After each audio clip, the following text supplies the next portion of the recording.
Hi hello ಎಲ್ರಿಗೂ ನಮಸ್ಕಾರ. Welcome to my channel. ಜೀವನ ಸತ್ಯಕತೆ. ಕಳ್ಳತನ, ಕೊಲೆ ಮತ್ತು ಸುಳ್ಳು ಮಾತುಗಳಿಂದ ದೂರವಿರಬೇಕು. ಕೋಪಗೊಳ್ಳದೆ, ಬೇರೆಯವರನ್ನು ಈಯಗಳೆಯದೆ ನಮ್ಮನ್ನು ನಾವು ಪ್ರಶಂಸೆ ಮಾಡಿಕೊಳ್ಳಬೇಕು. ಆತ್ಮಾವಲೋಕನ ಮಾಡಿಕೊಳ್ಳಬೇಕು. ಬೇರೆಯವರನ್ನು ನಿಂದಿಸಬಾರದು.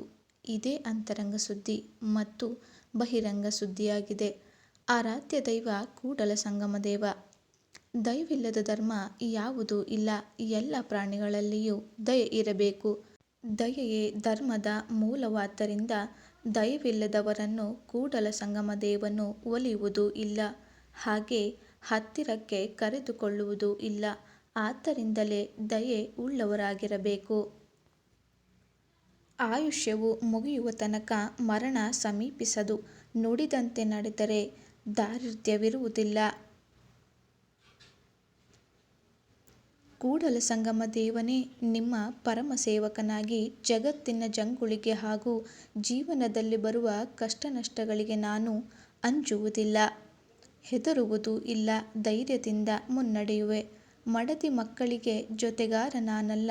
ಎಲ್ಲವನ್ನು ಬಿಟ್ಟು ಅವರ ಪ್ರೀತಿ ಪ್ರೇಮದಲ್ಲೇ ಉಳಿಯುವ ಸಮಯ ಬದುಕುವುದು ನನ್ನ ಜಾಯಮಾನ.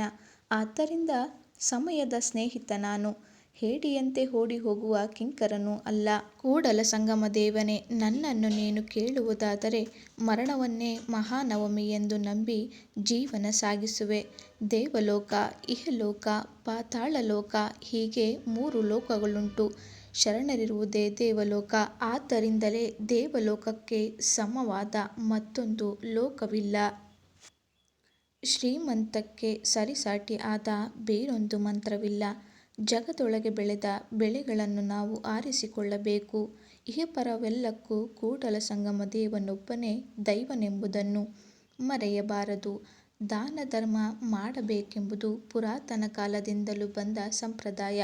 ದಾನ ಧರ್ಮಗಳನ್ನು ಮಾಡುವಾಗ ಪುಣ್ಯ ಬರುತ್ತದೆ. ದಾನ ಕೊಡುವ ನೆಪದಲ್ಲಿ ವೇಶ್ಯ ವಿಳಾಸ, ಮದ್ಯಪಾನ, ಸುರಭಕ್ಷಣಕ್ಕೆ ವ್ಯಯವಾದರೆ ಅಪ್ರತ್ಯಕ್ಷವಾಗಿ ನಾವು ಕರ್ಮಭಾಗಿಗಳಾಗಿಯೇ ಆಗುತ್ತೇವೆ. ಪಾಪಿಯ ಧನ ಪ್ರಾಯಶ್ಚಿತ್ತಕ್ಕಲ್ಲದೆ ಪಂಚಾಮೃತಕ್ಕೆ ಸಲ್ಲದಯ್ಯ ಎಂದು ಬಸವಣ್ಣನವರು ಹೇಳುತ್ತಾರೆ.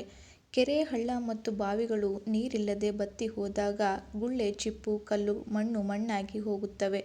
ಮಣ್ಣಿನಿಂದಲೇ ಮಾಡಿದ ಮಡಕೆ ಪರಿವರ್ತನೆಯಾಗಿ ಮತ್ತೆ ಮಣ್ಣಾಗದು. ಬೆಣ್ಣೆ ಕರಗಿ ತುಪ್ಪವಾಗಿ ಆನಂತರ ಅದು ಮತ್ತೆ ಪರಿವರ್ತನೆಯಾಗಿ ಬೆಣ್ಣೆ ಆಗಲಾರದು. ಬಂಗಾರ ಪರಿವರ್ತನೆಯಾಗಿ ಕಬ್ಬಿಣವಾಗಲಾರದು. ಇದೇ ರೀತಿಯಾಗಿ ಒಂದು ಸಾರಿ ಕೂಡಲ ಸಂಗಮ ದೇವನ ಆಶ್ರಯದಲ್ಲಿ ಮನಪರಿವರ್ತನೆಯಾದ ಶರಣರು ಮತ್ತೆ ಸಾಮಾನ್ಯ ಮಾನವರಾಗಲಾರರು. ಸಮುದ್ರ ದೊಡ್ಡದು ಎಂದರೆ ಅದು ಭೂಮಿಯ ಆಶ್ರಯವನ್ನು ಹೊಂದಿದೆ. ಭೂಮಿಯು ದೊಡ್ಡದೆಂದಬೇಕೆಂದರೆ ಅದು ಆದಿಶೇಷನ ತಲೆಯ ಆಶ್ರಯ ಪಡೆದಿದೆ. ಆದಿಶೇಷನು ಹೆಚ್ಚಿನವಳಾಗಬೇಕೆಂದರೆ ಅದು ಪಾರ್ವತಿಯ ಕಿರುಬೆರಳಿನಲ್ಲಿದ್ದ ಉಂಗುರಕ್ಕೆ ಮುದ್ರಿಕೆಯಾಗಿದೆ. ಪಾರ್ವತಿಯು ಹೆಚ್ಚಿನವಳೆಂದರೆ ಅವಳು ಪರಮೇಶ್ವರನ ಪತ್ನಿಯಾಗಿದ್ದಾಳೆ. ಮತ್ತೆ ಪರಮೇಶ್ವರನು ಹೆಚ್ಚಿನವನು ಎಂದು ತಿಳಿಯುವುದಾದರೆ ಅವನು ಕೂಡಲಸಂಗನ ಶರಣರ ಹೃದಯಕಮಲದಲ್ಲಿ ಸ್ಥಾನ ಪಡೆದುಕೊಂಡಿದ್ದಾನೆ.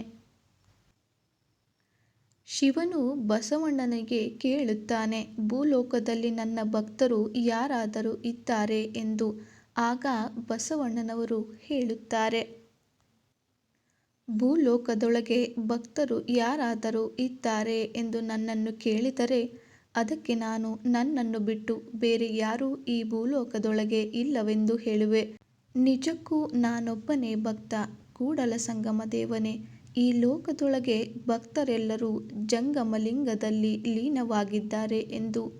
ಆನೆ ಮತ್ತು ಕುದುರೆಗಳ ಮೇಲೆ ಏರಿಕೊಂಡು ಕುಂಕುಮ ಕಸ್ತೂರಿಗಳ ತಿಲಕ ಹಚ್ಚಿಕೊಂಡು ಹೋಗುವಂಥ ಅಣ್ಣಗಳಿರ, ನೀವು ಸತ್ಯದ ನೀರನ್ನು ಅರಿಯದೆ ಹೋದಿರಲ್ಲ. ಅಹಂಕಾರವೆಂಬ ಮದ್ದಾನೆಯನ್ನೇರಿ ವಿಧಿಯ ಪಾಲಾಗಿ ಹೋದಿರಿ. ಇದೇ ರೀತಿಯಾಗಿ ನಮ್ಮ ಕೂಡಲ ಸಂಗಮ ದೇವರನ್ನು ಅರಿಯದೆ ನರಕಕ್ಕೆ ಭಾಜನರಾದಿರಲ್ಲ. ಕಳ್ಳತನ, ಕೊಲೆ ಮತ್ತು ಸುಳ್ಳು ಮಾತುಗಳಿಂದ ದೂರವಿರಬೇಕು. ಕೋಪಗೊಳ್ಳದೆ, ಬೇರೆಯವರನ್ನು ಈಯಗಳೆಯದೆ ನಮ್ಮನ್ನು ನಾವೇ ಪ್ರಶಂಸೆ ಮಾಡಿಕೊಳ್ಳದೆ ಆತ್ಮಾವಲೋಕನ ಮಾಡಿಕೊಳ್ಳಬೇಕು. ನೋಡಿದ್ರಲ್ಲ ಸ್ನೇಹಿತರೆ, ಇದಾಗಿತ್ತು ಇವತ್ತಿನ ವಿಡಿಯೋ. ಬಸವಣ್ಣನವರ ವಚನಗಳನ್ನು ನಿಮ್ಮ ಜೀವನದಲ್ಲಿ ಅಳವಡಿಸಿಕೊಂಡು ಒಳ್ಳೆಯ ವ್ಯಕ್ತಿಗಳಾಗಿ ಬಾಳಿ. ನಮ್ಮ ವಿಡಿಯೋ ನಿಮಗೆ ಇಷ್ಟ ಆದರೆ ಒಂದು ಲೈಕ್ ಮಾಡಿ. ಇನ್ನೂ ನಮ್ಮ ಚಾನಲ್ನ ಸಬ್ಸ್ಕ್ರೈಬ್ ಮಾಡ್ಕೊಂಡಿಲ್ಲ ಅಂದರೆ ಈಗಲೇ ಸಬ್ಸ್ಕ್ರೈಬ್ ಮಾಡ್ಕೊಳ್ಳಿ.